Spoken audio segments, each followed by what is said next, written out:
Good day, fellow citizens. Allow me to first apologise for this interruption.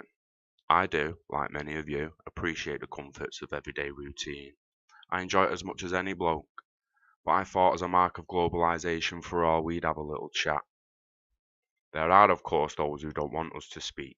I suspect even now there are orders being shouted into telephones, and they will be on their way. Why?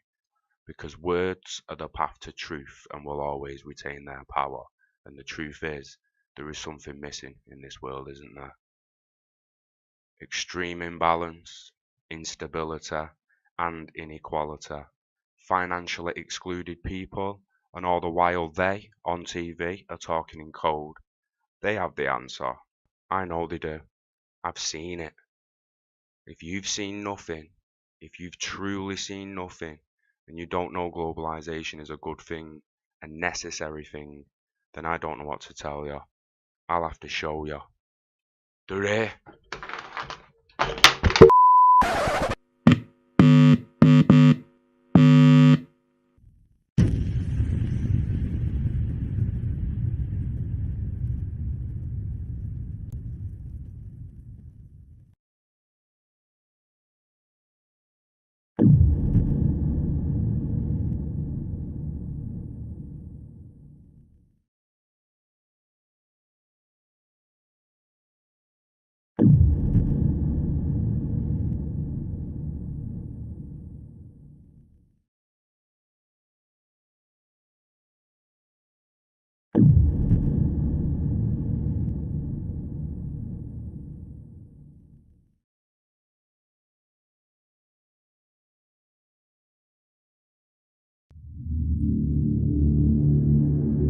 There is a recurring temptation to feel that some spectacular and costly action could become the miraculous solution to all current difficulties.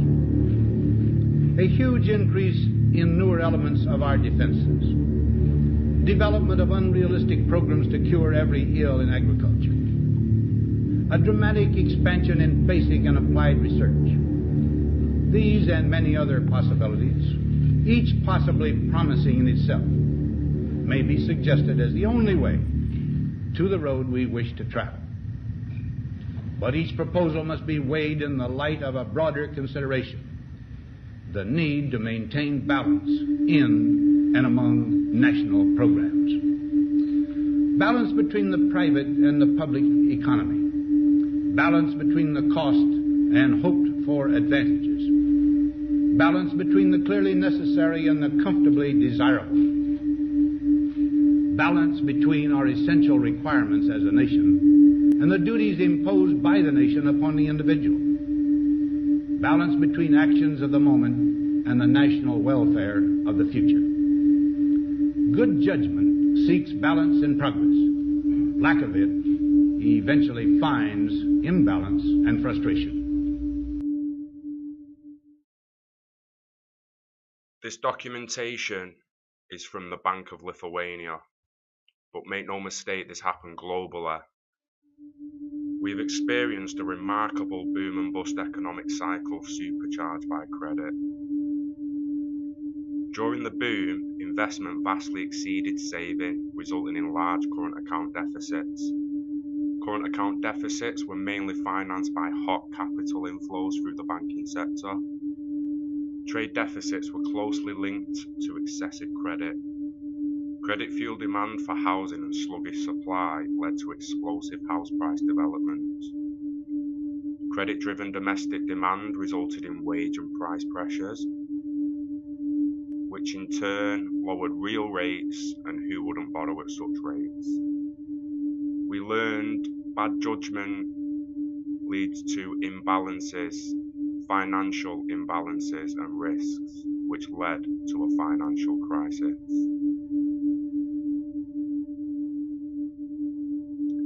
We were warned of bad judgment, warned of imbalance, warned over 50 years ago by Eisenhower of the military-industrial complex and the imbalances it would lead to.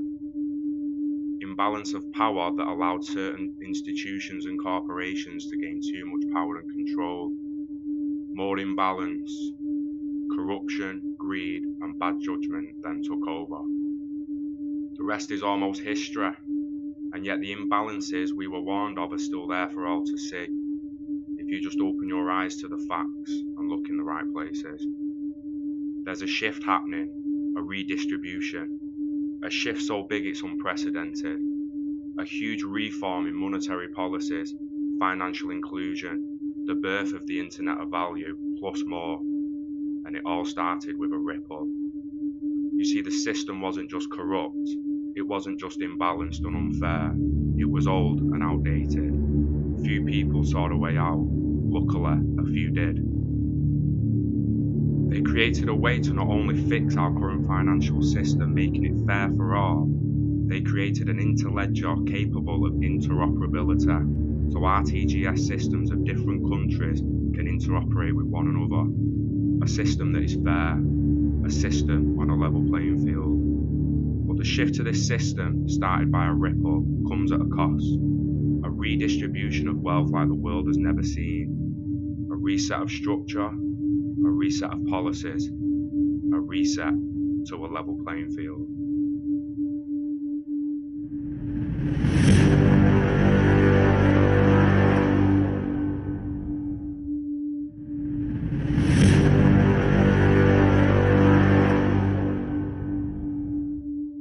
Financial crisis that's weighing on confidence and growth. Globalization is associated with low wages, with insecure jobs, with stateless corporations, and striking inequalities. When the financial crisis hit, the world's largest banks were shown to be operating in a heads-I-win, tails-you-lose bubble.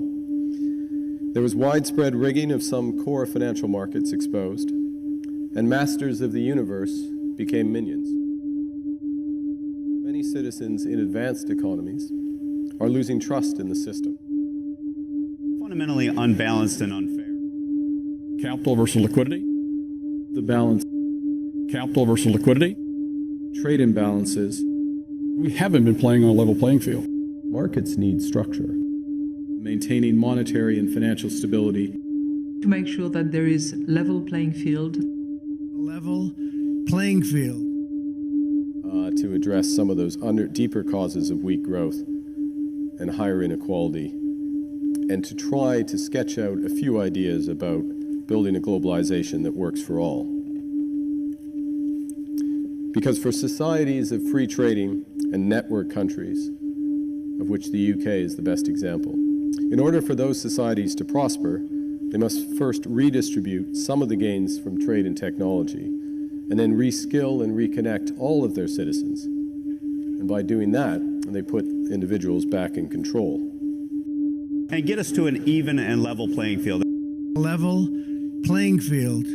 Level playing field.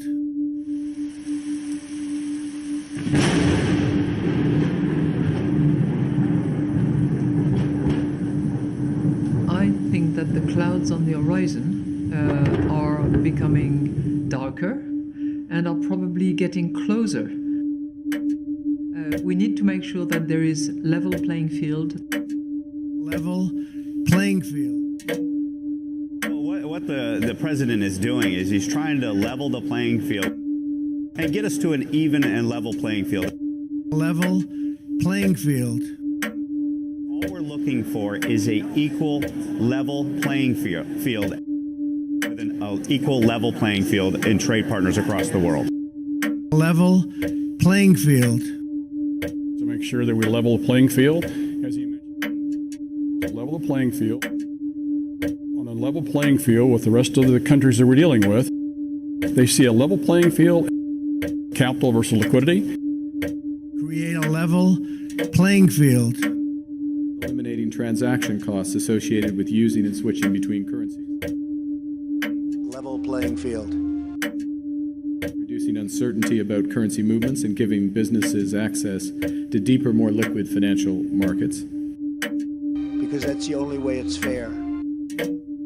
Final reset is the structural reforms that we have been calling for, not just in the advanced economies, but also in the emerging market economies. A reset in the area of monetary policies. Reset, reset, reset.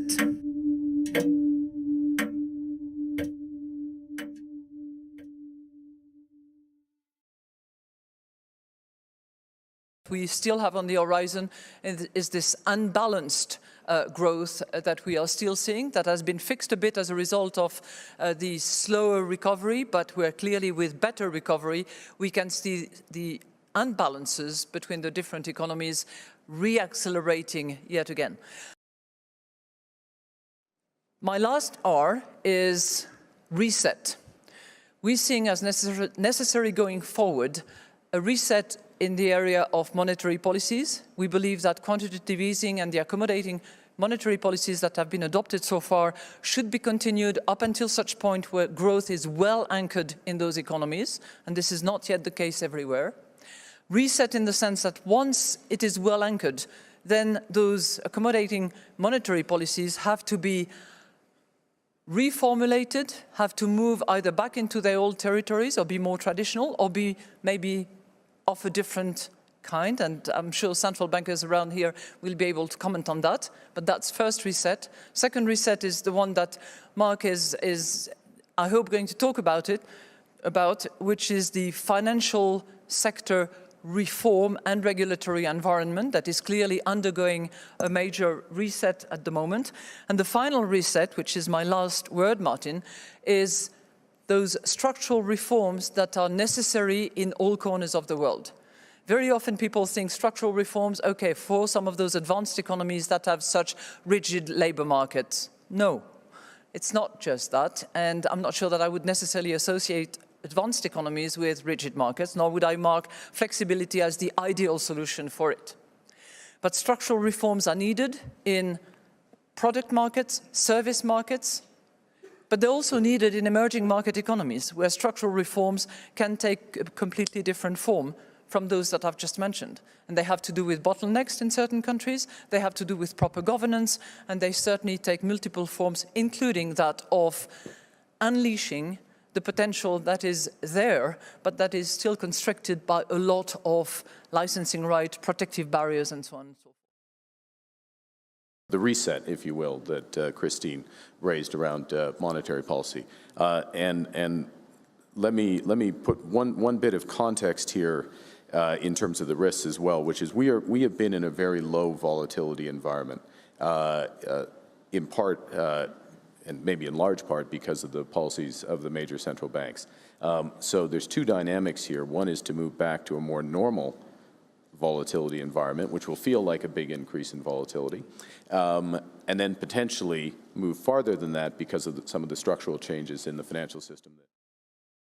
You probably use electronic forms of money, such as debit cards or electronic wallets on your phones for your everyday purchases, or go online for larger ones.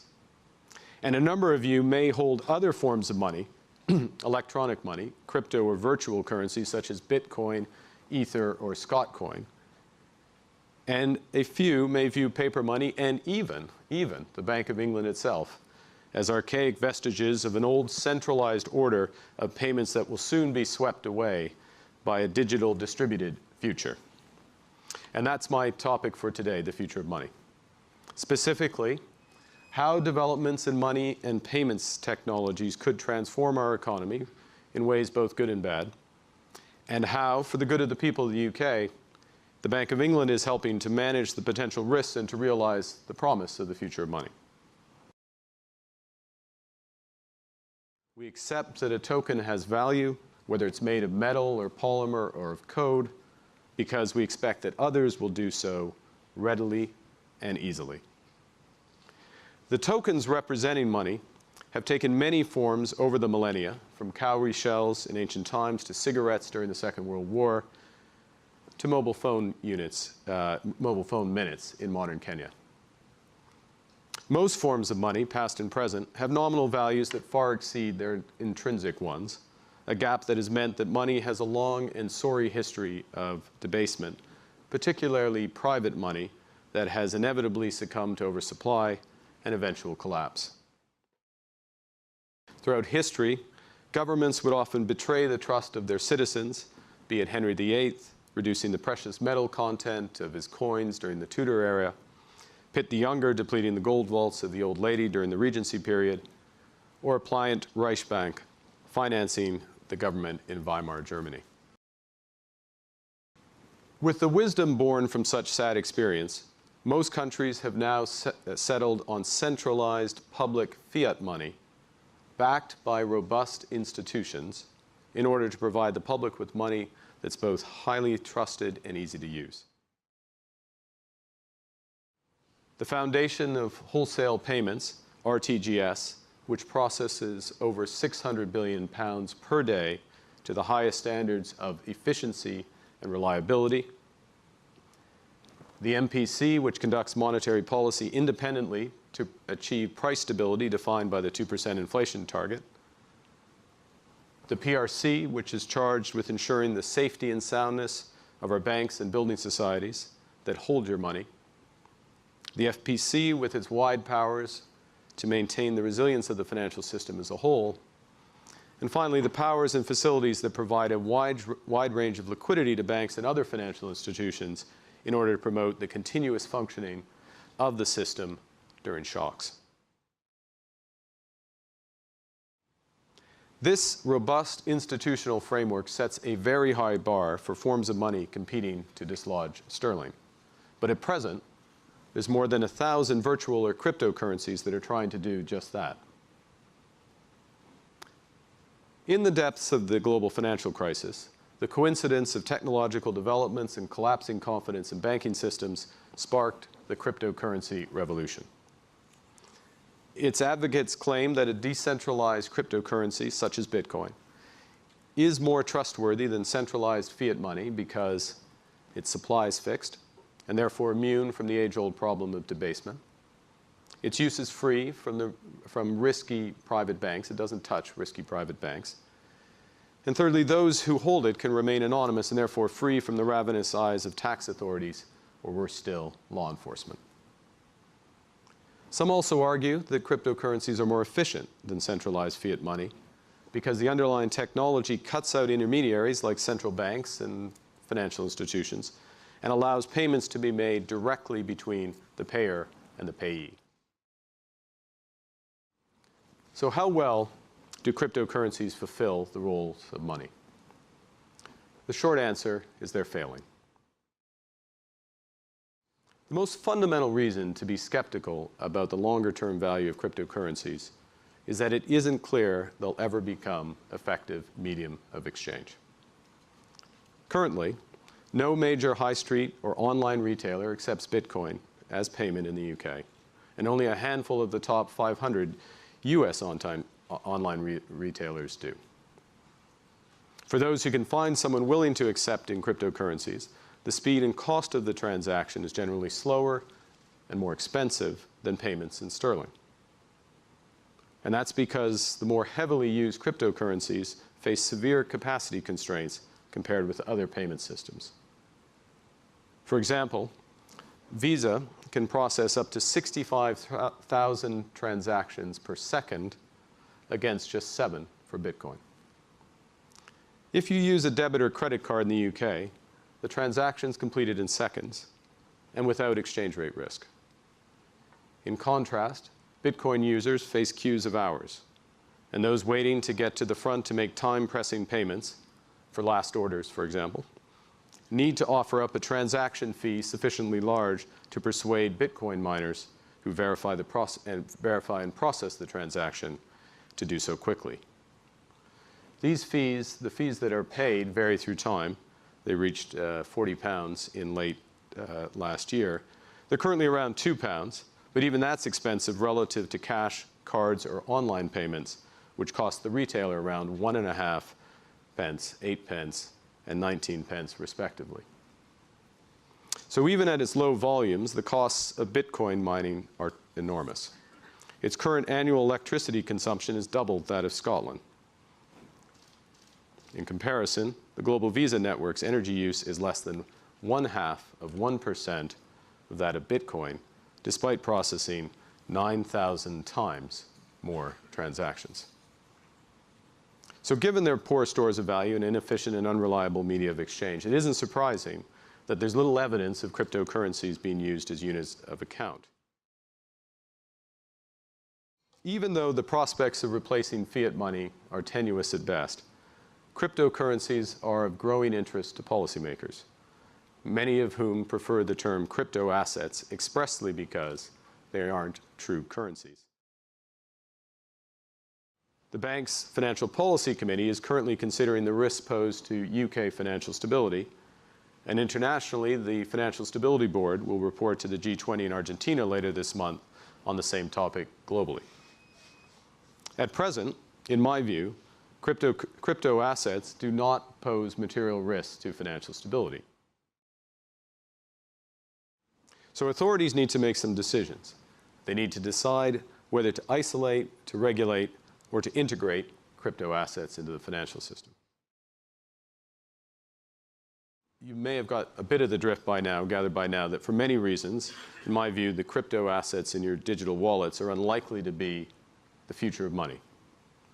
But that isn't meant to dismiss them. Their core technology is already having a major impact, and bringing crypto assets into the regulatory tent could potentially catalyze innovations to better serve the public. Indeed, crypto assets help point the way to the future of money in three respects. First, by suggesting how money and payments will need to adjust to society's changing preferences. Secondly, through the possibilities their underlying technologies offer to transform the efficiency, reliability, and flexibility of payments. And thirdly, by the questions they raise about whether central banks should provide a central bank digital currency accessible to all. Crypto assets are part of a broader reorganization of the economy and society into a series of distributed peer-to-peer connections across powerful networks. People are increasingly forming connections directly, instantaneously, and openly, and this is revolutionizing how we consume, work, and communicate. The second challenge of crypto assets is their underlying technology, obviously particularly distributed ledger, which can do many things. It can increase the efficiency of managing data, improve the resilience by eliminating central points of failure, enhance the transparency and auditability of transactions, and expand the use of straight-through processing, including with smart contracts that automatically update and, if appropriate, pay.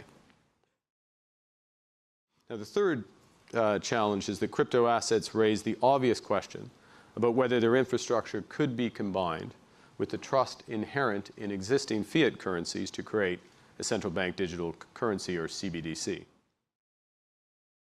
So while our research on a possible future CBDC will continue, we're more excited at the Bank of England about the opportunities to transform digital payments now.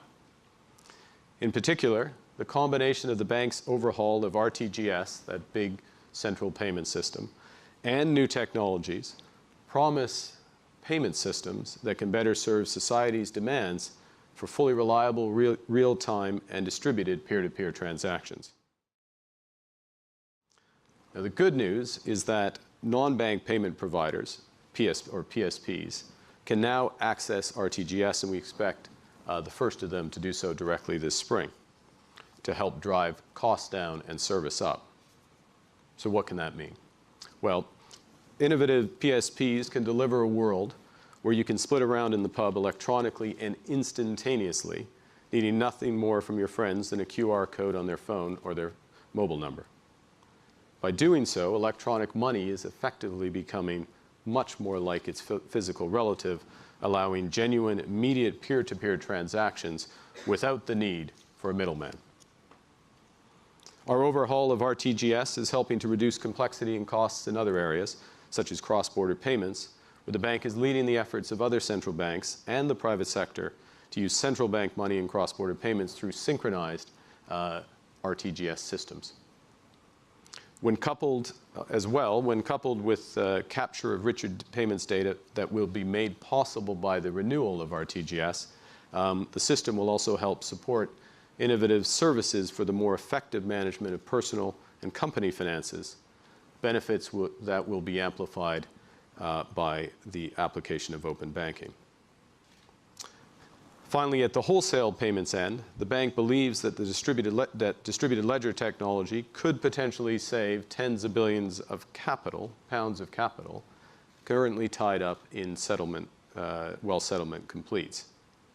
And while the best of the private sector are working hard to find ways to unlock this value, that tens of billions of capital, the bank is building the new TGS so that forms of security settlement, including those that use distributed ledger technology, will be able to plug in directly. So we're overhauling that core payment system, RTGS, so that private innovation can flourish. And by bringing crypto assets onto a level regulatory playing field, we can help catalyze a more resilient, effective, and innovative payment system.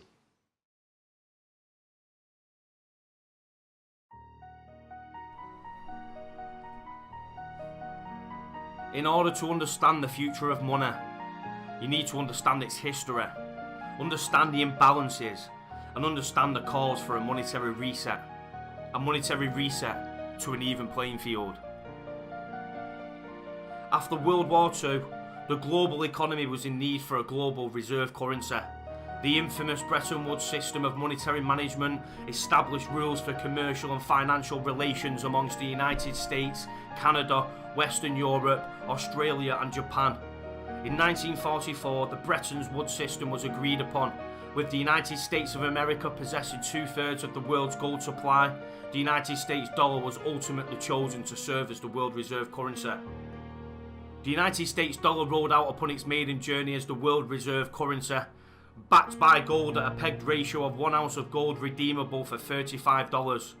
The system worked to begin with, but with all monetary policies, the imbalances started to show. As economies around the world demanded more and more United States dollars, the liquidity started to diminish, giving power to the Federal Reserve to print indefinitely to serve the rising demand across the globe. But this came at a cost. As inflation started to increase due to endless printing to serve the demand, the balance started to shift in the gold-pegged ratio, meaning increasing interest rates was the only way to combat the effects of inflation. This was an unsustainable path, and so on the 15th of August 1971, President Nixon terminated convertibility of US dollar to gold, effectively bringing the Bretton Woods system to an end and rendering the dollar a fiat currency. After the collapse of Bretton Woods gold standard, the United States struck a deal with Saudi Arabia to standardize oil prices in dollar terms. Through this deal, the petrodollar system was born, along with a paradigm shift away from pegged exchange rates in gold-backed currencies to non-backed floating regimes, the debt system. Once again, the new monetary framework had its flaws and imbalances started to appear. To understand these imbalances, you need to understand the Triffin's dilemma. The Triffin's dilemma is the conflict of economic interests that arise between short-term domestic and long-term international objectives for countries whose currencies serve as the global reserve currency. The Triffin's dilemma pointed out that the country whose currency, being the global reserve currency, foreign nations wish to hold, must be willing to supply the world with an extra supply of its currency to fulfill world demand for these foreign exchange reserves, thus leading to a trade deficit and imbalance. The use of a national currency, such as the US dollar, as global reserve currency leads to tensions between its national and global monetary policy. This is reflected in fundamental imbalances in the balance of payments, specifically the current account, as some goals require an outflow of dollars from the United States while others require an overall inflow. In the wake of the financial crisis of 2007 and 2008, the governor of the People's Bank of China explicitly named the Triffin's dilemma as the root cause of the economic disorder. In a speech titled "Reform the International Monetary System," Zhao's speech of 29th of March 2009 proposed strengthening existing global currency controls through the IMF. This would involve a gradual move away from the United States dollar as a reserve currency and towards the use of a supranational currency as a global reserve currency. A supranational currency would replace the current US dollar system, which many blame for the increasingly frequent global financial crisis since the collapse in 1971 of the Bretton Woods system of fixed but adjustable exchange rates.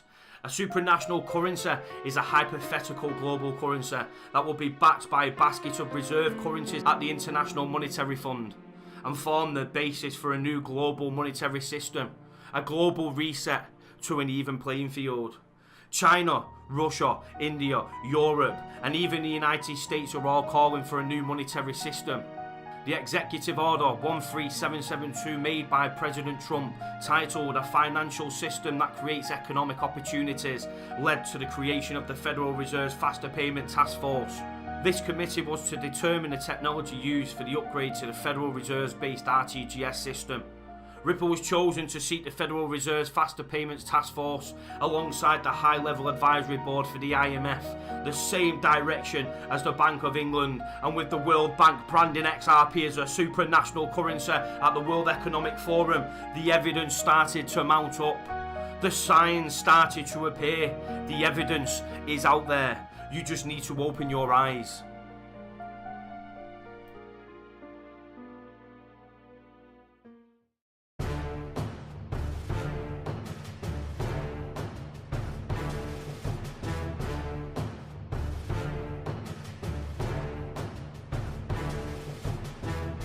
I had a very, very good conversation, as most of you know, yesterday with the president of China. It was a very, very warm conversation. I think we are on the process of getting along very well, and I think that will also be very much of a benefit to Japan. So we had a very, very good talk last night and discussed a lot of subject. It was a long talk, and we are working on that as we speak. We have conversations with various representatives of China. I believe that will all work out very well for everybody. China, Japan, the United States, and everybody in the region. As far as the currency devaluations, I've been complaining about that for a long time. And I believe that we will all eventually, and probably very much sooner than a lot of people understand or think, we will be all at a level playing field. Level playing field. Level playing field. Level playing field. Because that's the only way it's fair. That's the only way that you can fairly compete in trade and other things. And we will be on that field, and we will all be working very hard to do great for our country. But it has to be fair, and we will make it fair. I think the United States is going to be an even bigger player than it is right now, by a lot, when it comes to trade.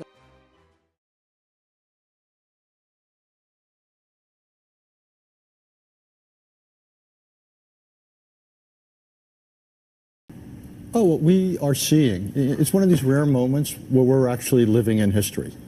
Normally you read about history in your high school or college textbook. No, we now have the experience of living in it.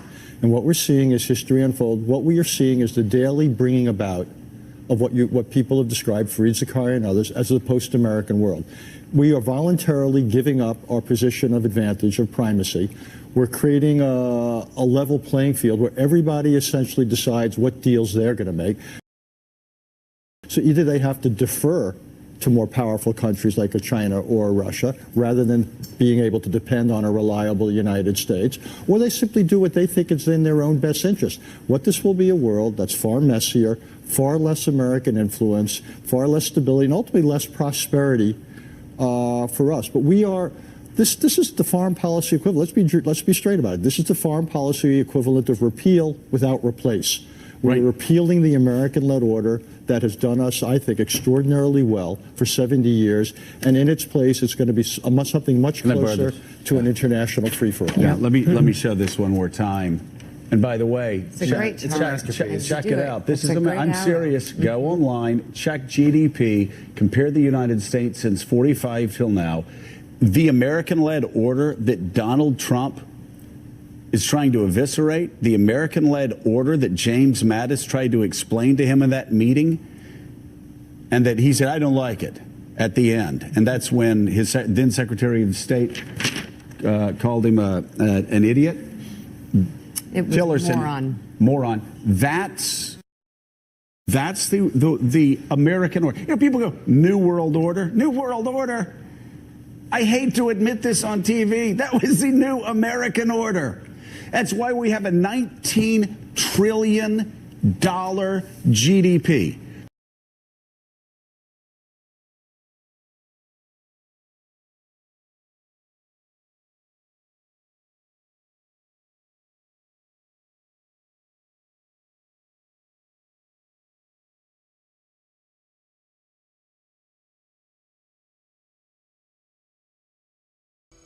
Christine Lagarde, thank you for joining me. We're here in Davos, the annual gathering of global leaders, in some sense the kind of mecca for the globalized world order.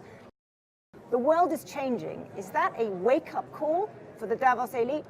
I really hope that it's a wake-up call to all policymakers of the world. If the message is not clear, when you have voters clearly saying, no, we don't feel in charge of our destiny, that's a really serious But that message is now call. being heard loud and clear. Yeah. Is there a risk that you, the IMF, the experts are now somewhat discredited in this debate because you are seen as being at the heart of this establishment? So that even if you have the right message, people say, oh, well, you're just the experts and the experts always get things wrong.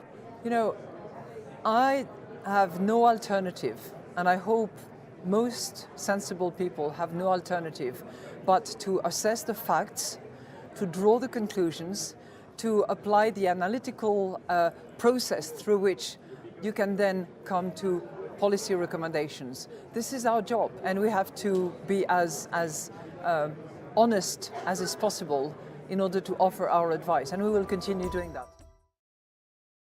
Globalization, or globalism as its critics call it, is now deemed a dirty word. You know, no country is an island.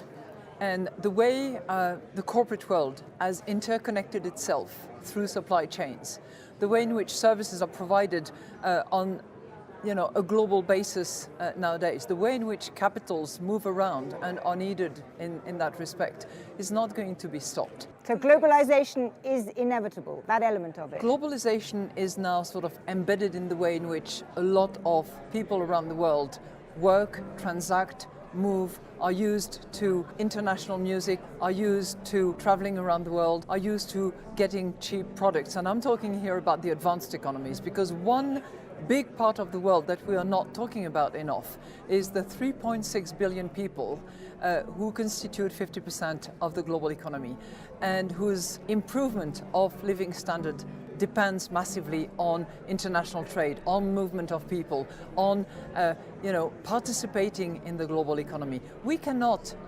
go ahead without them. I think we need to adopt the right narratives, the right language, the right stories in order to demonstrate that globalization has to work for all, and globalization cannot be confiscated by some happy few or only a handful of countries.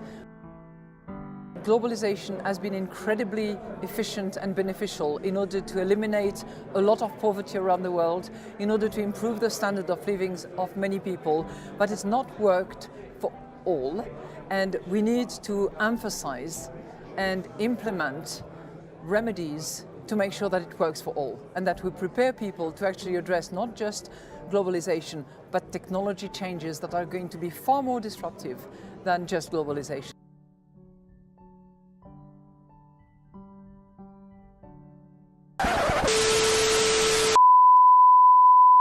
Forgive me, fellow citizens, for another interruption. I too was enjoying the film, but I feel at this point it's imperative to recap. We've heard Christine Lagarde speak of needing a reset, the Honourable Mark Carney speak of interoperability and not even mention the creators of the protocol Ripple. Naughty Mark, very naughty. President Trump spoke of a level playing field. The President of the Council on Foreign Relations said America had given up power. And what did the host do? Pointed everyone towards a lovely looking GDP. But I've told you I've seen what they're doing. They've been planning this for years, longer than most will believe. Why not just tell us what they were doing? Why speak in code? Drip the facts out across multiple documents? Why? Because the less of you that know now, the better it is for them. See, they want to be first, positioning themselves like pieces in a game of chess, with the impending check on the horizon. For now I'm forced to retreat. Continue. and the key to globalization will become clear.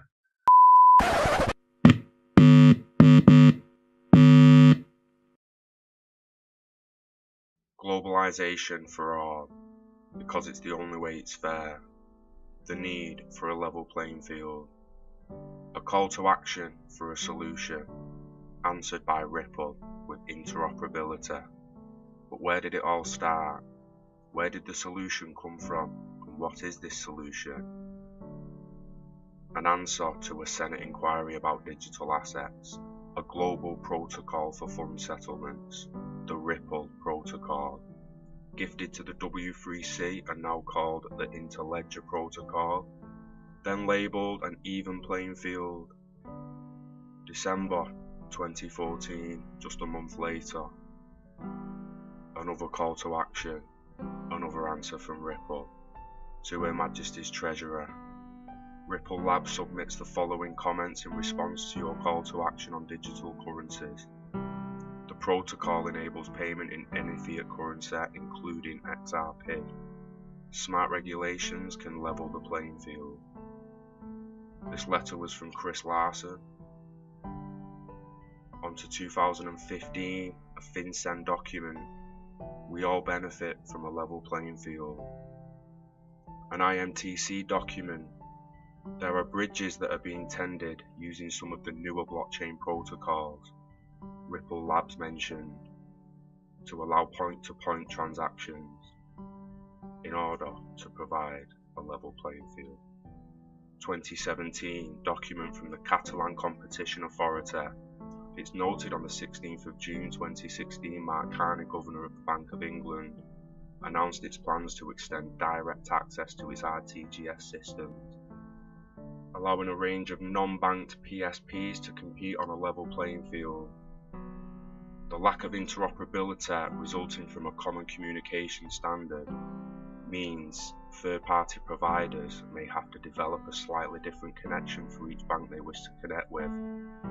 To establish a level playing field, they had to develop an interoperability protocol for networks of different systems to interoperate. This interoperability protocol is the protocol that will connect the ledgers of multiple banks and financial institutions. It will become a network of networks. But what about the SWIFT system? I hear some ask.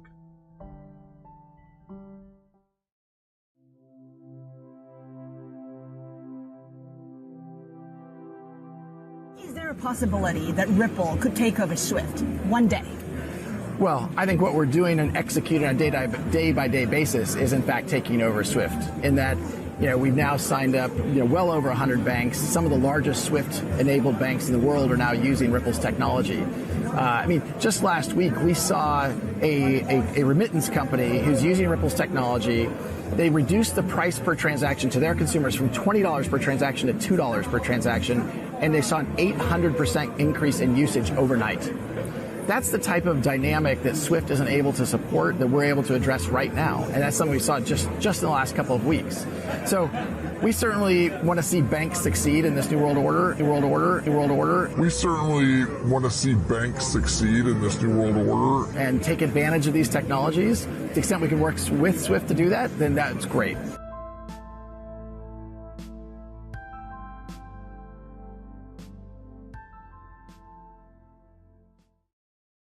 So clearly, SWIFT partners are working with Ripple to bring a brighter future. The Federal Reserve, I hear some ask. July 2017, the Federal Reserve Faster Payments Task Force. A mention of Ripple, a mention of a level playing field, a mention of interoperability, a lot of interoperability. It appears so often at this point, it's almost desperate.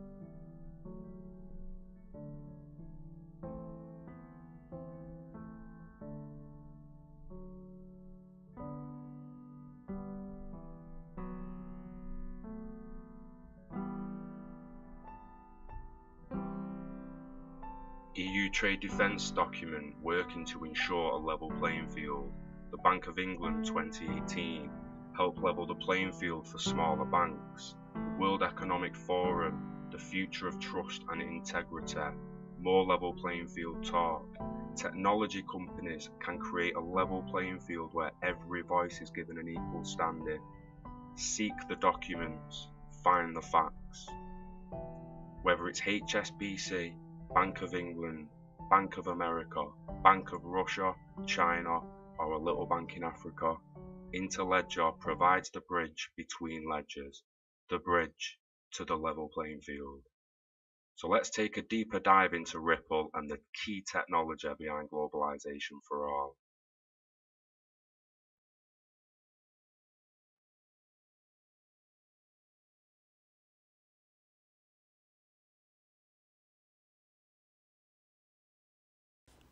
Regulatory certainty is a prerequisite for adoption.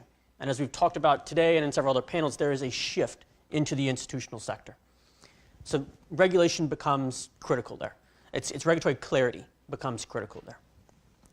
What we're seeing internationally, so we have 100 clients covering a majority of the current highly traded currencies in the world today. These are real transactions that are happening. We're seeing a recognition globally that blockchain and crypto will play a critical role in future infrastructure for payments. How? It's still uncertain, but that it will play a role has become pretty clear. So there's become a race to provide that regulatory certainty to give countries a leg up. So there is a global race. You see it on payment infrastructure. For a long time, the US dollar has been the global reserve, and the US has been a primary player in that payment infrastructure. I think now that people are competing. It's a race to holistic, clear, strong regulation that protects markets, ensures market integrity and consumer protection, but also balances innovation. If it's really weak regulation, no one's going to go there because the company nor consumers are protected. This as well. Ryan, go ahead. Proof of work doesn't work. Please. And in the early days of Bitcoin, there was a whole group of developers that broke off to create other assets, XRP being one of them, that doesn't use mining, that's cheaper from an energy perspective than Visa, and already scales to 1,500 transactions a second. The challenge for adoption comes back to policy. The policy uncertainty has limited adoption, particularly here in the US. And I'm speaking from Ripple and XRP because we use that asset because it's a half a cent per payment. It's basically free. It scales and it's efficient. It's 1,500 transactions a second at nearly no energy burn. So we're at a point today where there are real solutions to all of these challenges that already exist. Policy has become the challenge. Today, the policy certainty in the US exists for Bitcoin and Ethereum, despite the fact those are China-controlled platforms. So activity goes to those platforms. What we need to do from a policy perspective in the US is look at the places where there are uncertainty. And one place, I'm speaking directly for me here, is XRP, where it looks like Bitcoin. It's decentralized, it's open source. We have 7% of the validation power on that, rather small in there. Grouping or giving clarity to those ones that are very similar to Bitcoin and Ethereum, that have the same characteristics and should be classified the same way. And then we're creating a level playing field across all the cryptos. I'm not anti-Bitcoin or anti-Ethereum by any means. I think there's a lot of great potential and breakthrough there. But we need to have a level playing field so the market can pick which ones they want to use and not be, as today they are, hindered by regulatory uncertainty.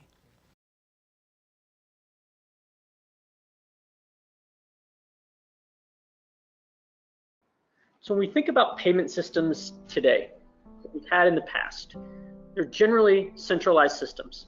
These are systems where there's one central operator in the middle, and that central operator, seen here on the slide as the red entity in the middle of the circle, that central operator will hold and manage the ledger.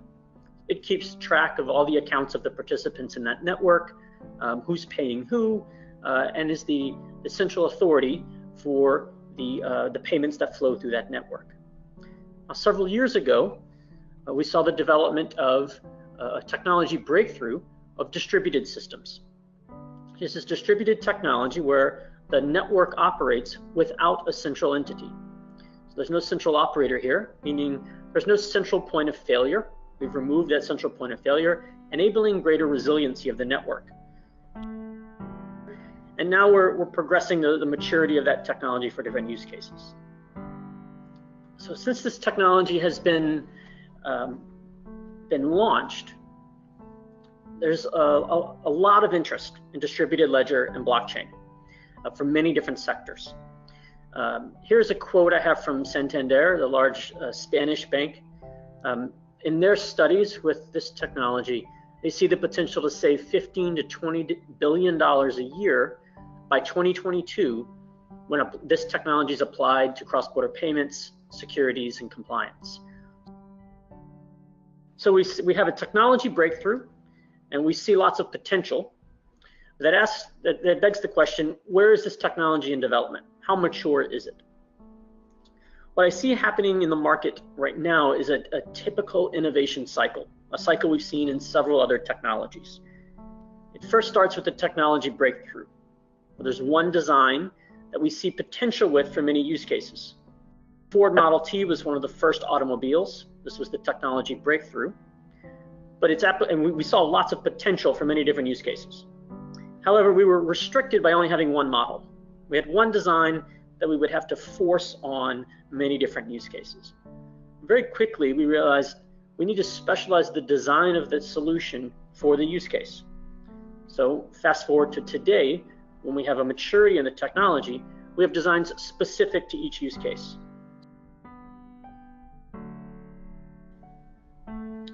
So I'll cover now what we're seeing in the market. Right now, we're seeing this increasing demand for low-value cross-border payments. It's coming from three sectors.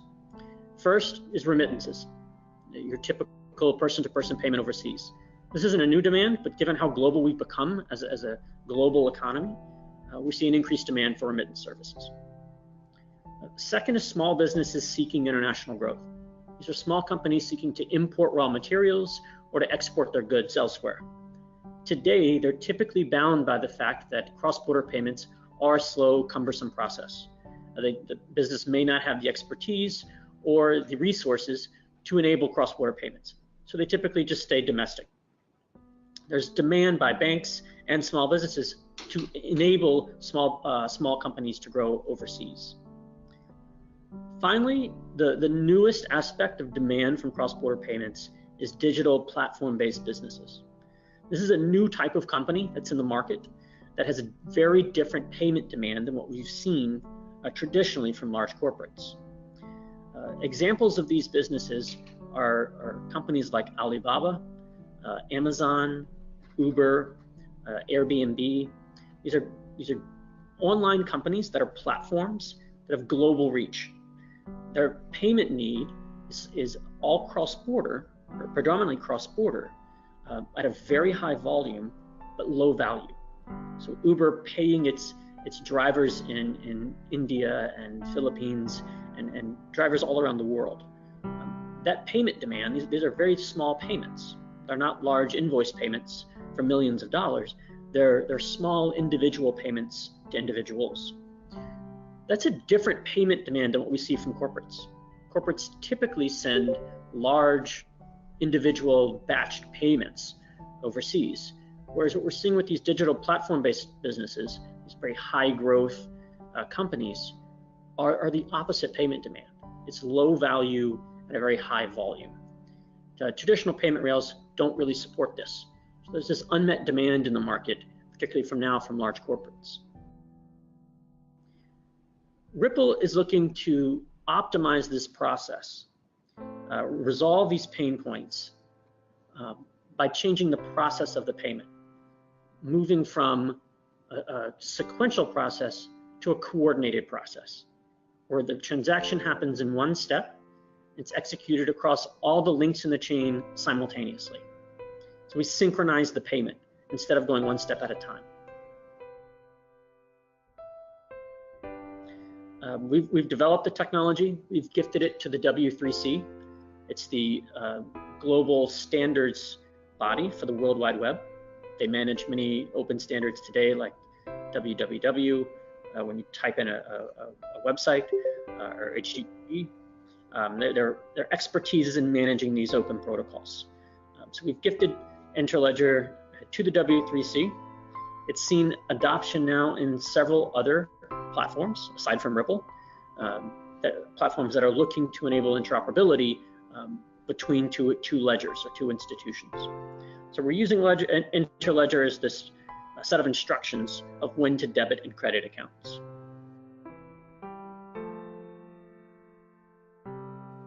We've taken a digital asset, or often referred to as a virtual currency, called XRP. XRP we use as a liquidity tool between banks to enable immediate reach for liquidity between institutions. So today, if a Canadian bank wanted to pre-fund an account at a Philippines bank, would have to send a payment through a traditional rail. It would take 4 or 5 days to get there, and if they needed to withdraw that funds, it would take another 4 to 5 days to get back. So that's a pain point in enabling fast payments. With XRP, this is a tool that the Canadian bank would use to immediately send value to the Philippines bank. In exchange, the Philippines bank would earmark local currency, peso, on its books, and then make a fiat-to-fiat payment with the currency they've just secured. So it may be a fiat-to-fiat payment between Canadian dollars and peso. They've used XRP up front to enable direct liquidity between those. So instead of having to pre-fund accounts with banks all around the world, a bank can hold one position in its domestic account and send XRP directly to the bank it needs to make a payment to for the exact amount of currency that needs to be dispersed.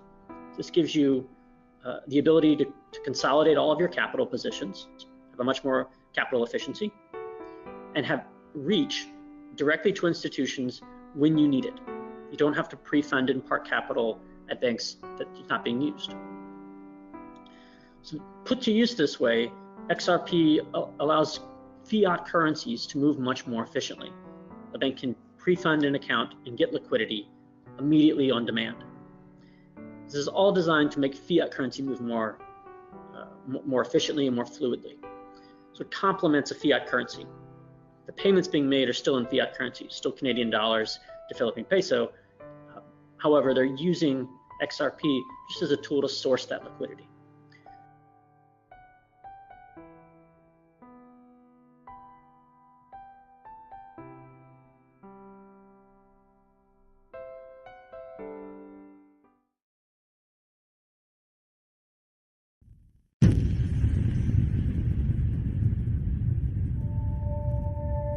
The Ripple network has a native intermediary currency called XRP, or sometimes called Ripples.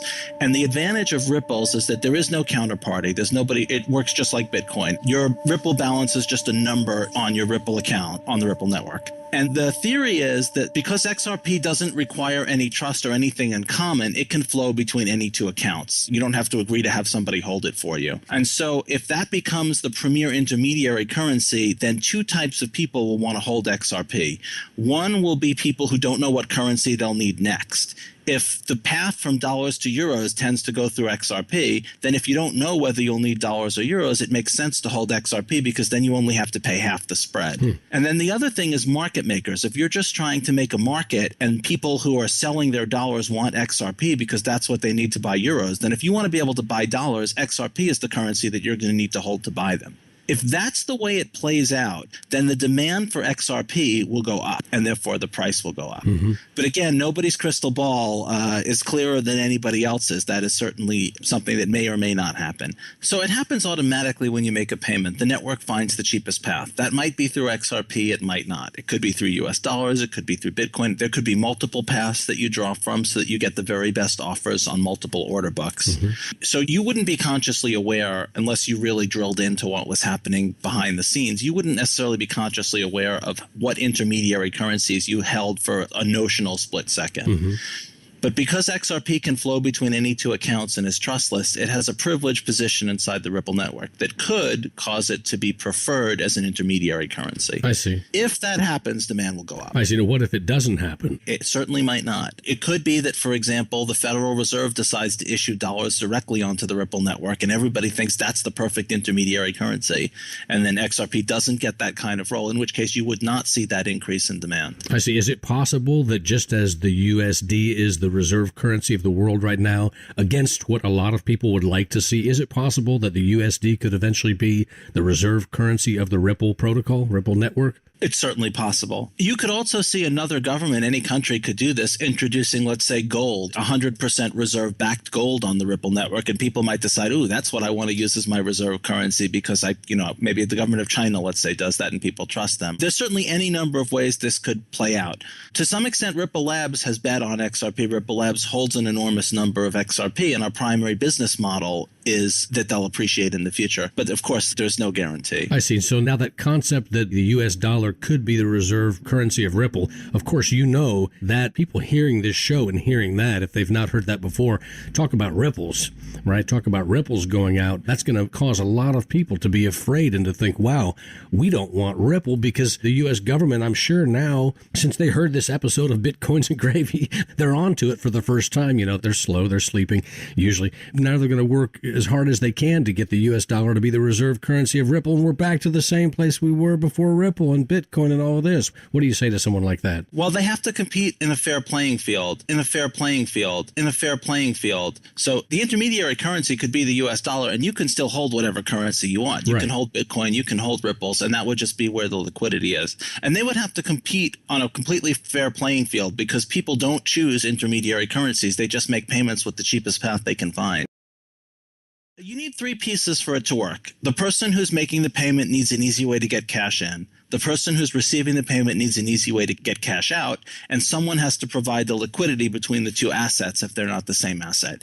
And so we're working on building up those pieces. And when you have the right pieces, a remittance pathway will emerge even without somebody, having to do anything special to make it happen.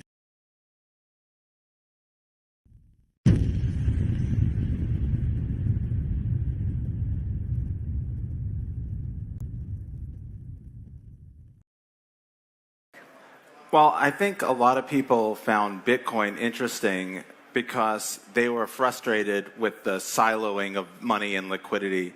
This idea that there are all these different payment systems that don't talk to each other. You can look at a website from a company in South Africa, let's say, but it's very difficult to send money to them, specifically small payments. And I think a lot of people who were inspired by Bitcoin in the early days kind of had this idea that, well, everybody would use Bitcoin and this problem would go away. Fast forward a couple of years and we built something like 1,500 plus brand new silos for value to be trapped into. So we solved a different problem than the problem we thought we were solving, and the problem that a lot of us were concerned about, this idea that people can't pay each other easily, we created a newer version of it with more silos. So the Internet of Value vision is to break down that siloing, to do for money what the Internet did for information, to make it so that money can flow as easily as information does. I guess like the simplest vision would be the idea that you could pay somebody as easily as an email. I think the answer is in the term Internet of Value. I take a lot of inspiration from what the Internet did.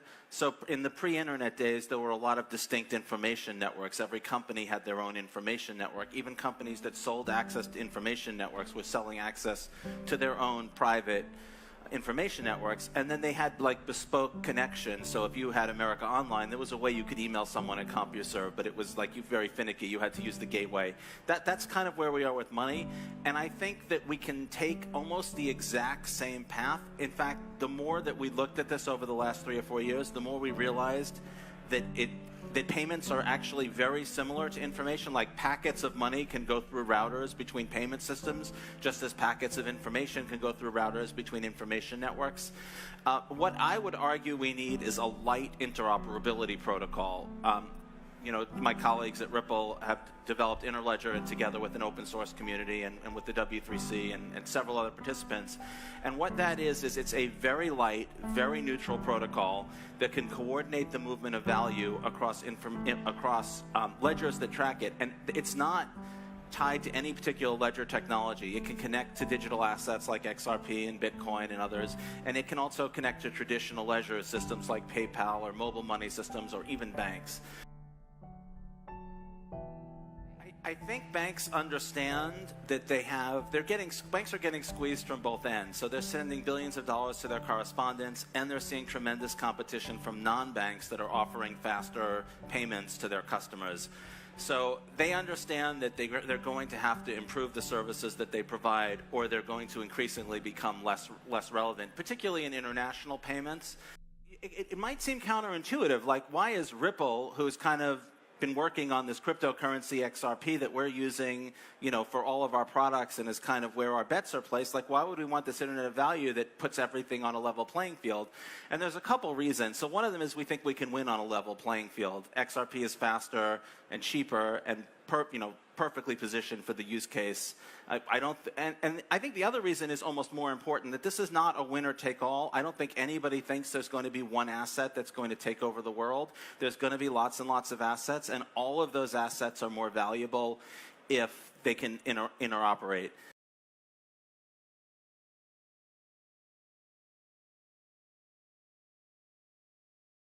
I'm Corey Johnson from Ripple, here from San Francisco, and I want to talk to you about some big ideas about blockchain and about globalization. Fundamentally trying to provide a blockchain-based solution to move money across borders. And I think, as everyone here, particularly in Singapore, knows, moving money across borders is slow and expensive and inefficient. We've signed over 100 production contracts. These aren't pilots, these aren't tests. These are 100 customers who are paying us and using our software to solve some real big pain points in their business about moving money across the world. The global payment system, as everyone knows, right, everyone in this room, like I said, we're in Singapore. It's been hard to get money here. It's hard to get money out. It's slow. It takes 3 to 5 days to transfer money. It's really expensive. It's expensive for individuals just paying fees. It's also expensive just for businesses that have to keep money parked in locations all around the world. The World Bank says that number is about $10 trillion sitting around for businesses in accounts waiting to be used because they can't trust the ability to move money quickly. And it's unreliable. Unbelievable amounts of failure in the current systems that represent 600 basis points, 6% error rate, which is, it'd be like losing power an hour every day. It's a problem. And so we sell to financial institutions. Likely, as Ripple's products roll out in the marketplace, it'll be used by the banks and remittance companies that you use, and you'll never know it. Now, there's a lot of talk about what blockchain technology can do and the applications of blockchain technology, and there's great excitement about this. But we look at it in a much bigger way. We look at this notion of what is globalization and how can blockchain technology solve what we see as the last leg to have a truly global economy. Now, when we look at the global economy and how it works right now, something's missing. Something's wrong with globalization right now. We know the metaphor of fire, right? In order to have fire, you have to have three things. You have to have all three things. You've got to have heat, you've got to have fuel for the fire, and you have to have oxygen providing that fire with something to burn that fuel. So when we look at globalization, we've got a necessary network of goods. There's a way to move goods. There's a network for moving goods all over the world that's very robust and very efficient and very known to work all over the world. And there's data now that moves all over the world quickly. I can send a text message from here to Rome in 3 seconds with a GIF and a bunch of emojis. I can send an email from New York City to Mexico in a matter of seconds with an Excel spreadsheet attached and all kinds of information. But we don't have this when we look at the globalization. We've got goods, we've got data, but we don't have a way to move money efficiently and quickly. Let me use another metaphor here. When we think of the pre-container era of shipping, I love talking about this in Singapore, Hong Kong, New York, San Francisco, places I go a lot, all sort of places that built up around an economy, a way to move things. It used to be moving things across borders, moving stuff, goods. They'd throw it into sacks, took a lot of guys with a lot of hooks and nets and throwing it onto boats. It was very inefficient. And then came this new technology of containers. And in the post-container era, we have a standardized way all over the world to move things around the world. It's quick, it's efficient, it's a technology that no company owns, but everyone knows how it works. And new companies came up later to sort of master this technology. The shipping giants of the past are no longer the shipping giants of the present with this new technology. But the new technology of containers really changed the world and changed global commerce. And you know, here in Singapore, we know that to be true maybe more than anywhere. Let's think of the data world before the web. It was slow, it was isolated, it wasn't open, and it wasn't easy to move data around the world. But when we look at what happens in a post-World Wide Web, we suddenly have a world where there's a globalization of an instant transfer of data that happens all over the world. It's happening mobily, it's happening on smartphones, it's very robust. You can do all kinds of things that you could never do before. We know this is part of the globalization of data. Buying an airline's ticket on Singapore Airlines on my phone and getting the data about how many hurricanes I'm going to have to dodge to get home this weekend, apparently. But that's the kind of where we're at with globalization and data. But we don't have that with money. The fees alone are extraordinary. Over $2 trillion a year spent in fees to move money across borders in a process we've already identified as being slow and being a $2 trillion in expense and very inefficient. And that's if you want to send $10,000. Look, the fastest way to move $10,000 is to put it in a suitcase and fly it there. But try sending 50 euro. It doesn't even make sense. The fees are so extraordinary. You want to send 50 euro, all that's going to get received is about 40. The fees are crazy. And if you think that's hard, try sending 50 cents. What would the world be like if we could send a 50 cent payment to someone who'd be willing to do some work that they want to do and we want to have done, but you can't even have that kind of commerce in the world because of the antiquated 1970s technology, which is how money moves today across borders. So we imagine a world where using blockchain technology, you can send 50 cents, and you do it at low cost with 100% efficiency and lack of errors. This is impossible right now until the world of Ripple arrives and the use of Ripple software and the use of blockchain technology that we use. Now the blockchain technology, so then the question is which one? There are so many flavors of blockchain technology. We've got a couple products on the market, but the one that is most active in using XRP, using a digital asset or cryptocurrency, whatever you want to call it, is XRapid. And XRapid is the thing that we use that accesses cross-border liquidity, and it turns a certain fiat currency into XRP and XRP into another fiat currency and does it all super quickly. This inter-networking of payments with banks and blockchain and mobile money and all online wallets can work when it's all stitched together. What's the way to stitch it together? The Interledger protocol. So another thing that we use is an open source protocol called the Interledger protocol, and it connects all these different ledgers. It's an important part. So the ILP is an open protocol. There's lots of individuals, a community group working on this Interledger protocol to build this global network. There are over 275 contributors to it, from banks, central banks, such as the Bank of England working on this, a Saudi bank working on this, payment companies, big tech companies working on this, such as Google, consulting companies, blockchain companies, and Ripple's right in the thick of using this Interledger protocol with our software and using XRP to move money across borders, move value across borders. If you think about what happened in the world of the internet, when the internet was developed, there were all of these different technologies, HTTP, TCP, IP networks, Wi-Fi, but the way to connect this all together, so importantly, was IP, right? And so when we look at value, we look at the Interledger protocol as a way to connect all these different networks. So for us, this is all about creating an internet of value. We had an internet of data. It has changed the world, but it is missing that crucial component of moving value. So with the Interledger protocol and with Ripple software and using XRP, we've created an internet of value that we've got already 100 customers rolled out in this. We're adding more customers every week. And we think this is really going to create this internet of value that's really going to change the world and finally give us globalization in every way with our stuff, with our data, and yes, with our money.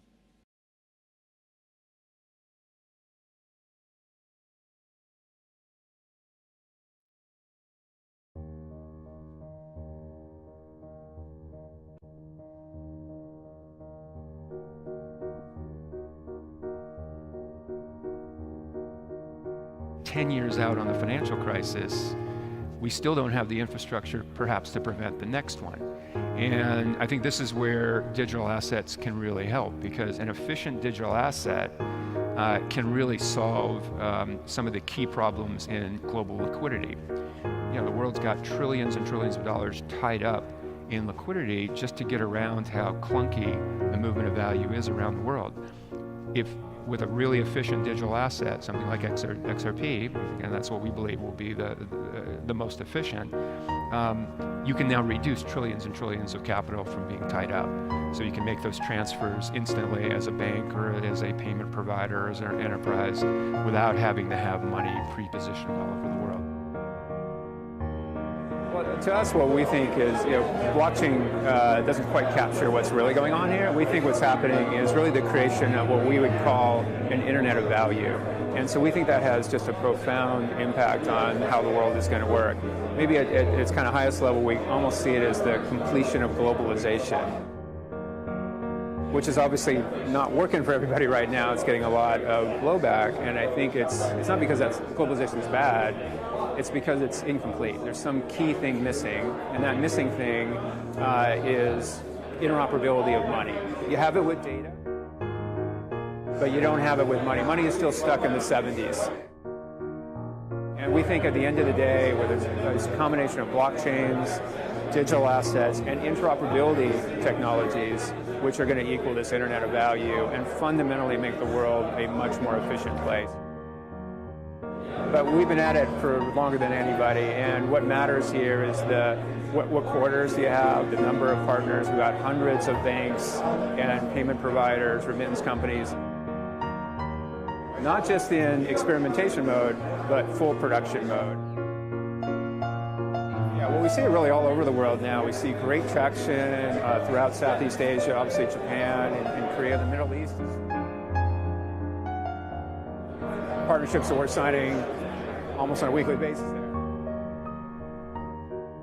So we're really seeing the whole world kind of light up. The U.S. is obviously very important in that dollar clearing, very key.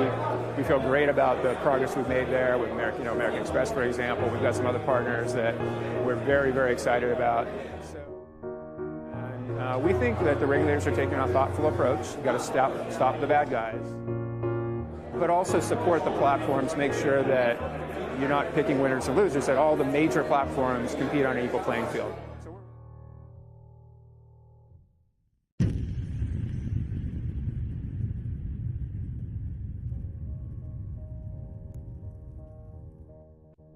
We're really focused on the enterprise applications of blockchain technology and blockchain derivative technologies, specifically for cross-border payments.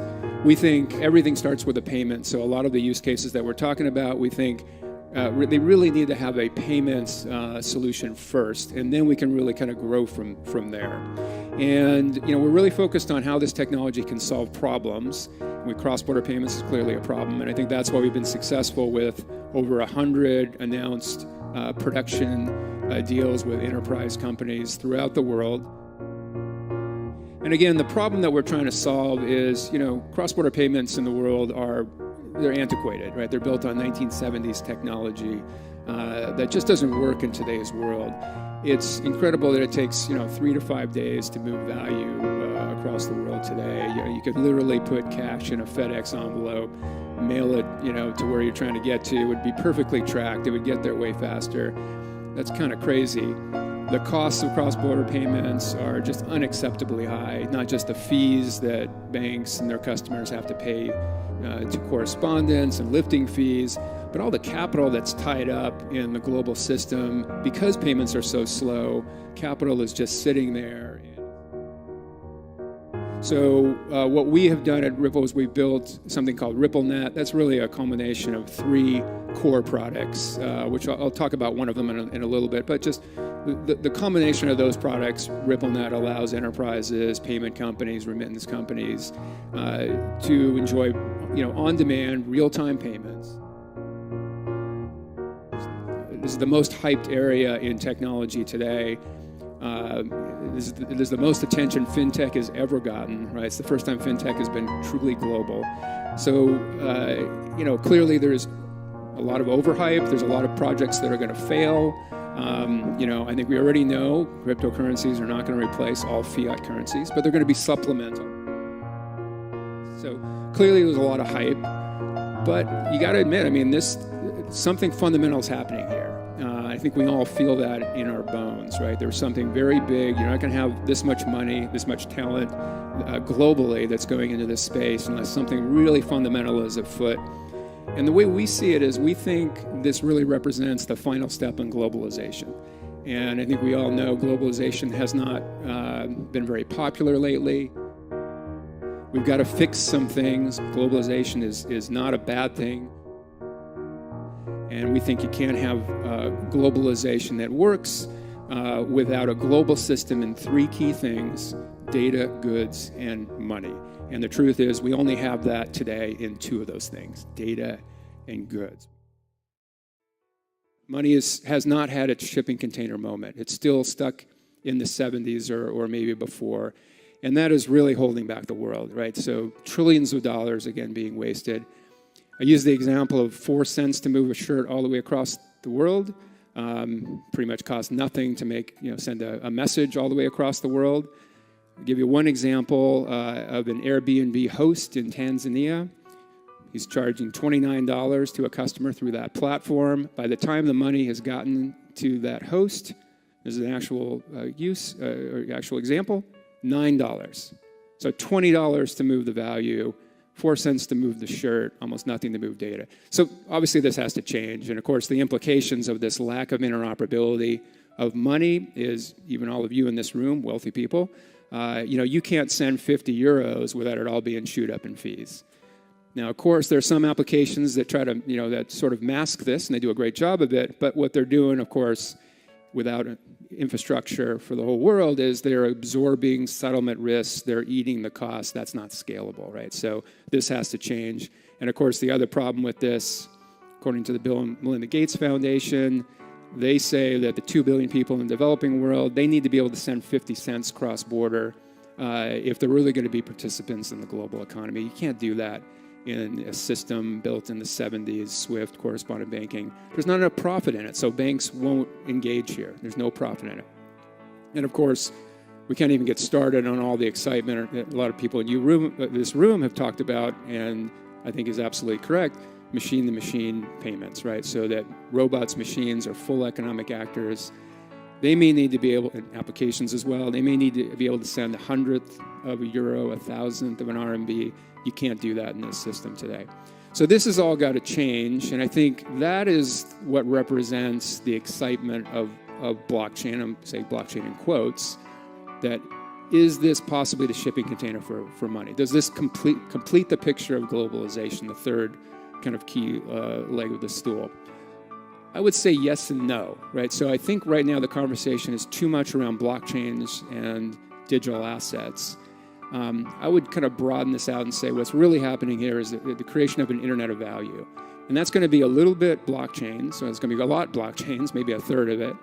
It's going to be a lot, though, about interoperability protocols, which isn't getting enough play yet. I think the industry is going to start talking a lot more about that. Just like we used to talk about AOL CompuServe, and then we switched to talk about the net. I think interoperability, it's going to be shifting the balance a little bit more that way. And of course, smart contracts are going to play a picture there. So it's those three things. But blockchains and digital assets are a core part of it as well. So let me talk about what technologies we're making a bet on. Let me talk first about which blockchain, you can probably guess which one, that we're making a bet on. So first of all, we think the key requirements for any blockchain that's going to be part of this new global system got to be open source so that it can be stress tested. Everybody can see what's going on. It's got to be decentralized. So there's no counterparty. It's got to be permissionless, so anybody can run a node, anybody can run a validator, anybody can be a miner. It's got to be reliable and secure. It's got to have a lot of history where it's worked. For payments, which again we think are the killer app, we think that's where it all starts. For payments, we think that has additional requirements. You've got to have settlement predictability. You've got to have consistent low costs. You've got to have high throughput. And we think you have to have low energy consumption. So let me talk a little bit then about how we see these and why we're betting, as you may have guessed, on the XRP ledger, and XRP is the digital asset of choice when we're talking about the blockchain component of this Internet of Value. XRP clearly has, among the majors, the lowest transaction costs. It is the fastest, about 3 seconds to settle, and it has the highest throughput of the major blockchains. More throughput, the lower cost, the more efficient it's going to be. And equally as important, you've got to have this predictability of settlement. So XRP is not just the fastest of the majors, but it's actually very consistent, about 3 seconds, and the variability there is very low as compared with Ether, Bitcoin, for example, which are going to have longer close periods, but importantly also much larger variability in its close. So that randomness is problematic for payments and payment providers. The other key thing is that the blockchain will have to be deterministic. It can't be changed, right? And not probabilistic. Bitcoin is a probabilistic blockchain. So that's going to be important for payment providers as well. Energy consumption, this is actually very important. So I think, as we know, Bitcoin uses a lot of energy. So does Ether today until it switches to proof of stake. So we're looking, Bitcoin, I know there's different estimates here, but using about as much as the energy of the Czech Republic today, Ether about as much as the country of Jordan. The XRP ledger, because it's using a consensus system, is using a de minimis amount of electricity. I think here with the example, it uses as much as the town of Oatman, if anybody's from here. You get a special prize, Oatman, Arizona, population 140, so a de minimis amount of electricity. And that's why we have chosen to build products on the XRP ledger, products like XRapid, that's a component of RippleNet. That allows payment providers to lower the cost of liquidity for their global payments. So it allows, for example, a bank that's trying to send money to Mexico to use XRP as the intermediate currency. This now allows payment providers, banks, and their customers to move value in 1 to 2 minutes versus days, or a process that might mask those days but have to charge for the settlement risk and the cost.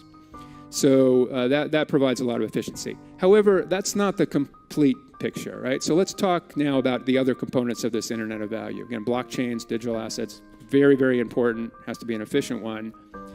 Equally as important, though, is this, again, a big problem in payments is you don't have interoperability between networks. So it's really tough to move value between either networks or countries, and that goes for blockchains as well, right? And of course, blockchains can't solve this problem, right? Because blockchains are networks themselves. As networks, they can't be a network of networks.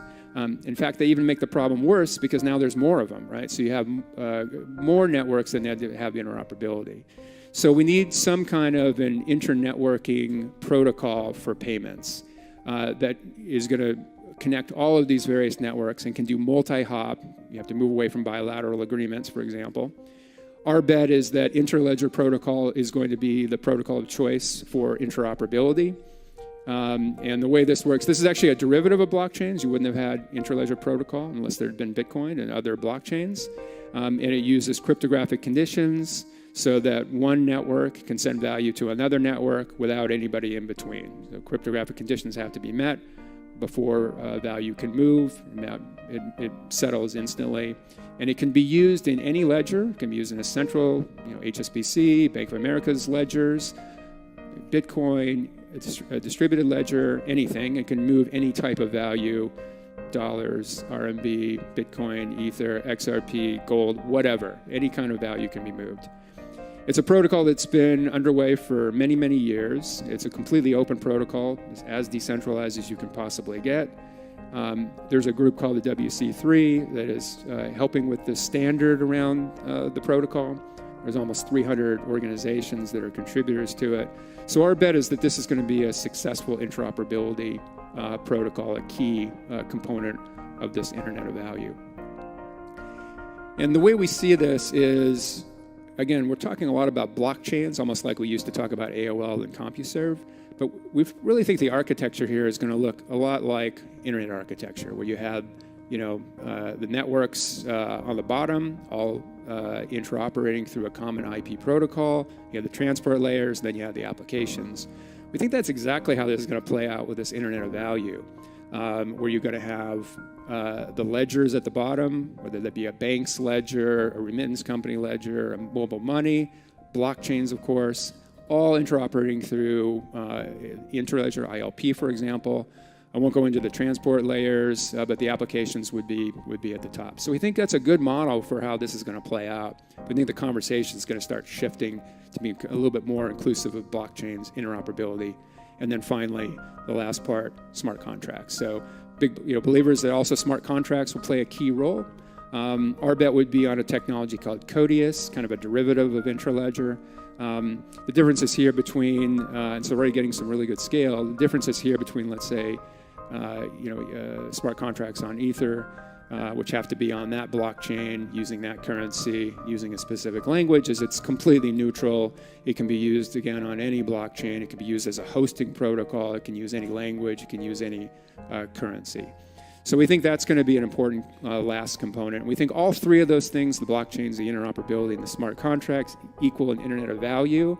I don't know if you want to use an analogy. I guess the blockchains are like these new fancy ports.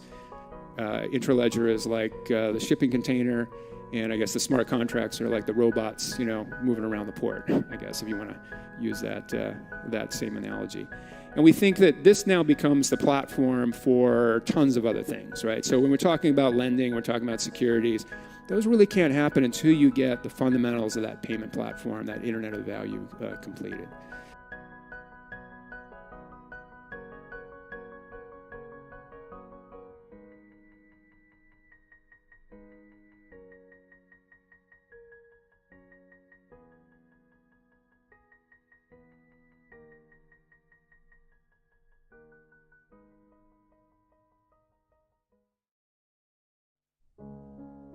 Good morning to all of you.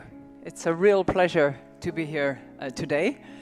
And I would like to thank the organizers. I can think of Ravi, I can think of the Singapore authorities at large for having us participate in your 3 days event.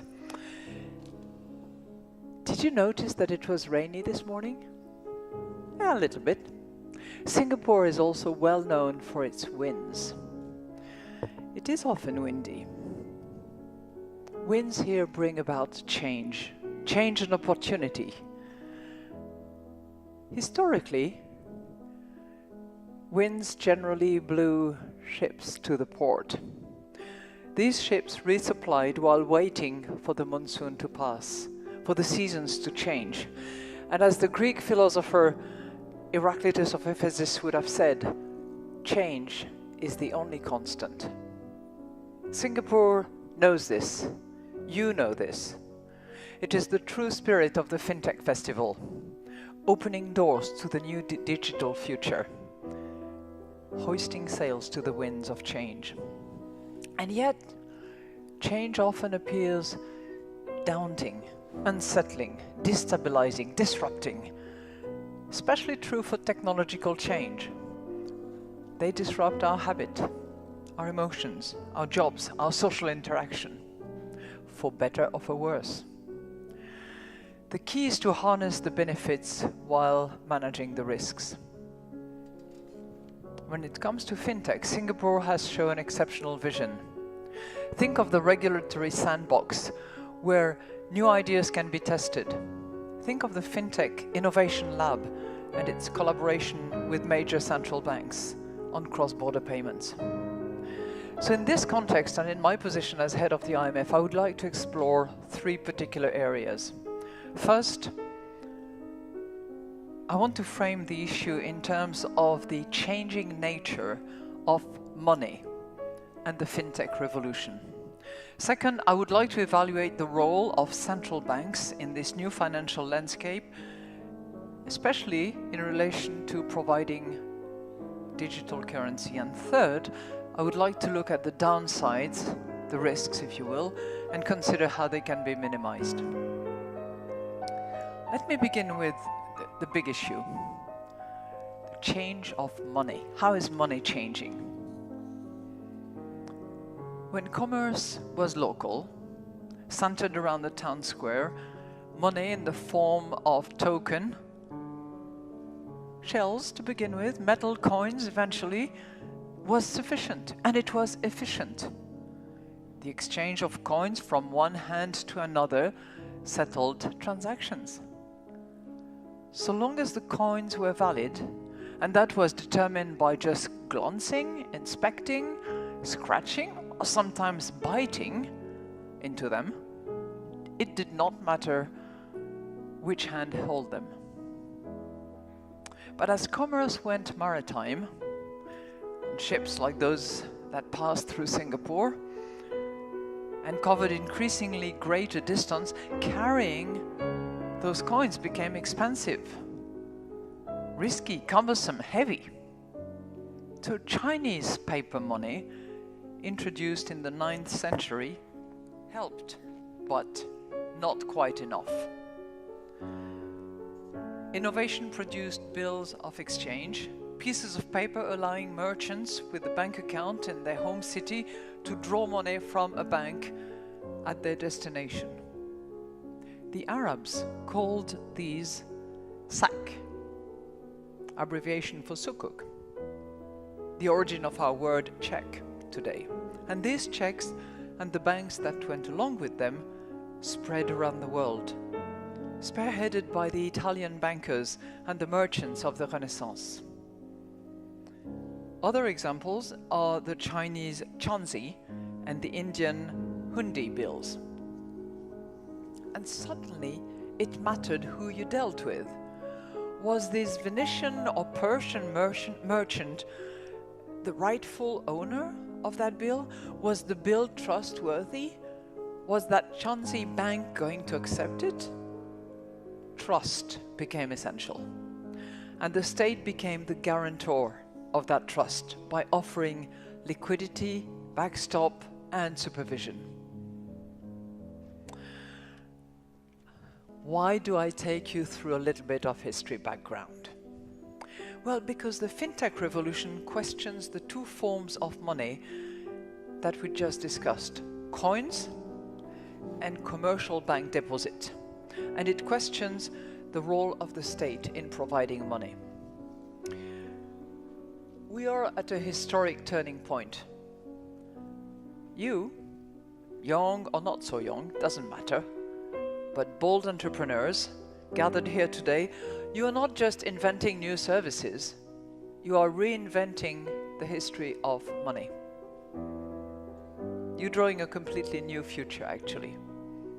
And we are all in the process of adapting. A new wind is blowing, and it is that of digitalization. And in this new world, we meet anywhere, anytime, as they said.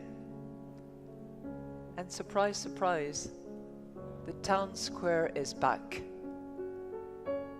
Back on your smartphone.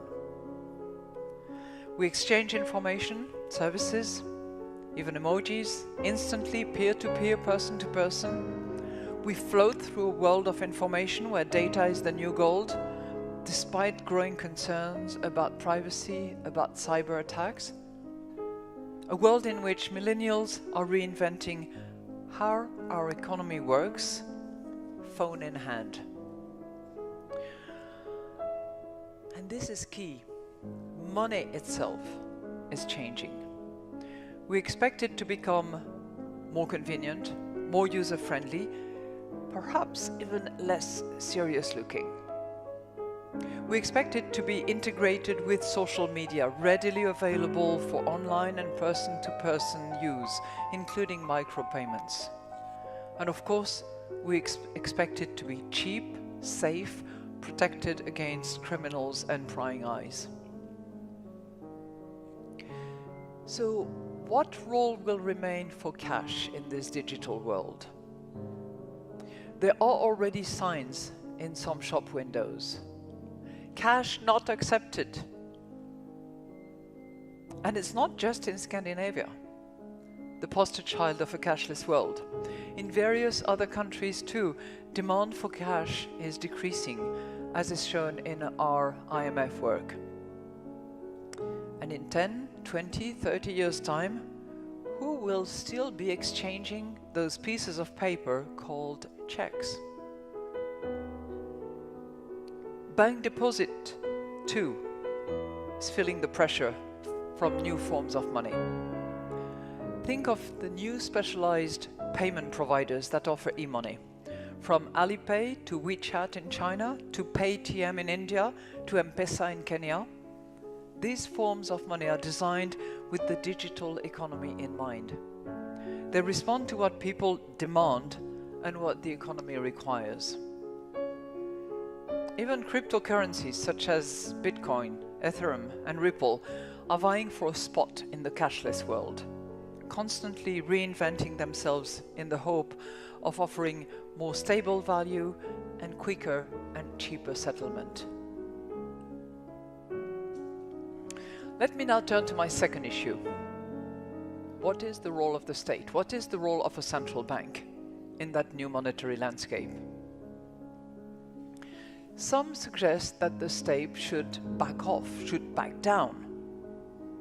Providers of e-money argue that they are less risky than banks because they do not lend money. Instead, they hold client funds in custodian accounts and simply settle payments within the network.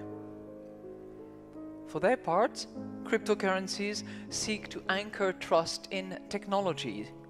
And as long as they are transparent and you are techie savvy, you might trust their services. Still, I'm not entirely convinced. Proper regulation of these entities will remain a pillar of trust. Now, should we go further? Beyond regulation, should the state remain an active player in the market for money? Should it fill the void left by the retreat of cash? Let me be more specific. Should central banks issue a new digital form of money? A state-backed token, or perhaps an account held directly at the central bank and available to people and firms for retail payments, to each of you. True, your deposits in commercial banks are already digital, but a digital currency would be a liability of the state, like cash today. Not of a private firm, the central bank, the state. And this is not science fiction. There are central banks around the world that are considering this option. In countries like Canada, like China, like Sweden, like Uruguay.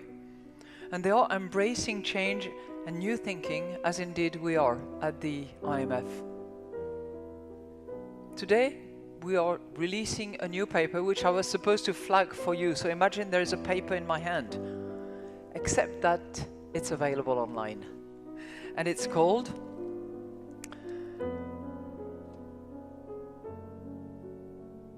I actually don't have the name of the paper. That's very interesting.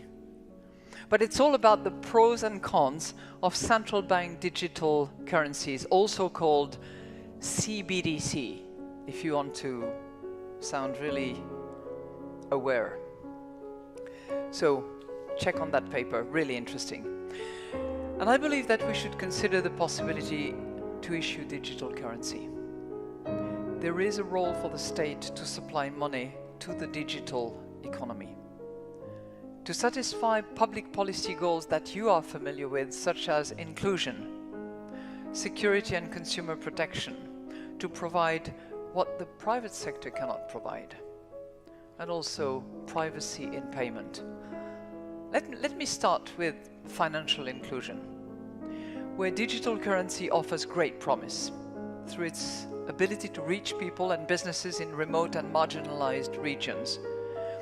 We know that banks are not exactly rushing to serve poor or rural areas. And this is critical because cash might no longer be an option here. If the majority of people adopt digital forms of money, the infrastructure for cash would deteriorate, leaving those in the periphery behind. What about subsidizing cash usage in those areas? Well, that means that economic life in the periphery would become disconnected from the center. Not very satisfactory solution either. Now, of course, offering a digital currency is not necessarily the only answer. There may be scope for government to encourage private sector solutions as well, by providing funding or improving infrastructure. The second benefit of digital currency relates to security and consumer protection. And this is really a David versus Goliath argument. In the old days, coins and paper notes may have checked the dominant position of the large global payment firms, banks, clearinghouses, and network operators, simply by offering a low-cost and widely available alternative. Without cash, too much power would fall into the hands of a small number of outsized private payment providers. Payments, after all, naturally lean towards monopolies. The more people you serve, the cheaper and the more useful the service. We are seeing it in many countries already. For a start,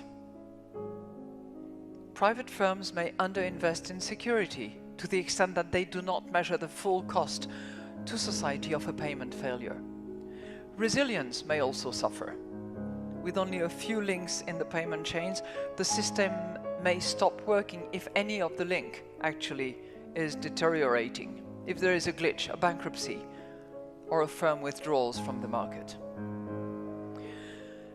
Now you will say, what the state does well is regulate, but regulation simply might not be able to fully redress these downsides.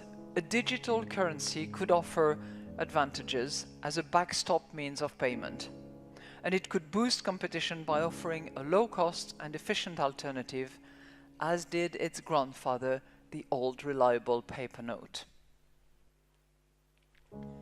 Let me touch on the third benefit now of digital currency, and I would like to highlight the privacy domain. Cash, of course, allows for anonymous payments. We reach for cash to protect our privacy, our identity for legitimate reasons, to avoid exposure to hacking and customer profiling, for instance. Let's take just an example. Imagine yourself purchasing, frozen pizza and beer. Ooh. Now, surprisingly, consumers of frozen pizzas and beer, in my example, are associated with higher mortgage default than those who actually consume organic broccoli and exquisite wine.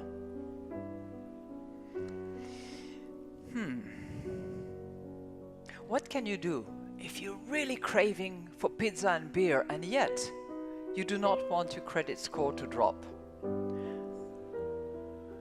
You're not going to go for broccoli. You will pull out cash. And tomorrow, would a privately owned payment system push you to the broccoli side? Would central banks jump to the rescue and offer a fully anonymous digital currency? Certainly not, because that would be a bonanza, not for broccolis, but for criminals. And that brings me to my third area. I'll come back to the pizza later. The potential downsides of digital currency. The obvious ones are risks to financial integrity and financial stability. But I would also like to highlight risks to stifling innovation, risk of stifling innovation, which is obviously the last thing that we want. My main point will be that we should face these risks creatively. How might we alleviate them by designing digital currency in new and innovative ways? And I think that technology has actually the response to that. But let's return to the trade-off between privacy and financial integrity. Can we find the middle ground? Now, central banks might design digital currencies so that users' identities would be authenticated through customer due diligence procedures and transactions recorded. But the identities would not be disclosed to either third parties or governments unless it was so required by law. So when I purchase my pizza and my beer, the supermarket's bank, their marketers would not know who I am. The state might not either, at least by default. But anti-money laundering and terrorist financing controls would nevertheless run in the background.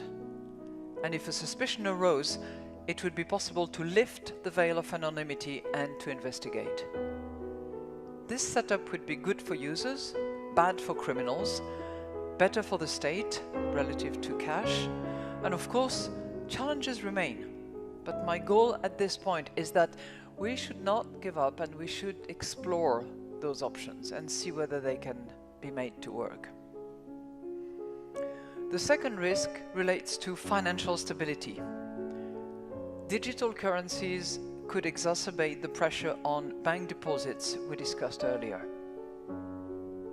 If digital currencies are sufficiently similar to commercial bank deposits because they are very safe, can be held without limit, allow for payments of any amount, perhaps even offer interest, then why hold a bank account at all? But banks are not going to be passive bystanders. They can compete with higher interest rates and better services. What about the risk of bank runs? It exists. But consider that people run when they believe that cash withdrawals are honored on a first-come, first-served basis. The early birds get the worms.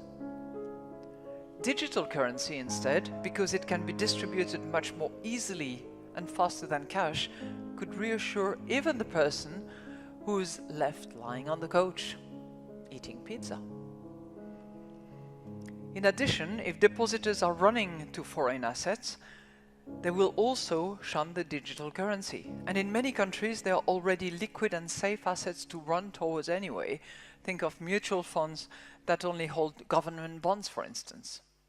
So the jury is still out on whether digital currencies would really upset financial stability. And again, we need to continue to explore. Let me come to the third risk. If digital currency became too popular, it might ironically stifle innovation. Where is your role? Where is your role if the central bank offers a full-service solution? From digital wallet to token to back-end settlement services. What if instead central banks entered a partnership with the private sector, with some of you? Banks or other institutions, and said, you interface with the customer, that's what you do best. You store their wealth, you offer interest, advice, loans. But when it comes time to transact, we take over. How would this look like? Let's go back to our pizza. Hopefully by then it's still warm. When you buy it, at the click of a button, your bank transfers funds to digital currency held at the central bank. In turn, the central bank immediately forwards it to the supermarket's bank, which would credit the supermarket's accounts. All of that in a split of a second. All nearly for free and any time. Do you see what just happened? The central bank is now the trusted intermediary. The advantage is clear. Your payment would be immediate, safe, cheap, and semi-anonymous, as you wanted. Meanwhile, your bank or fellow entrepreneurs would have ensured a friendly user experience based on the latest technologies.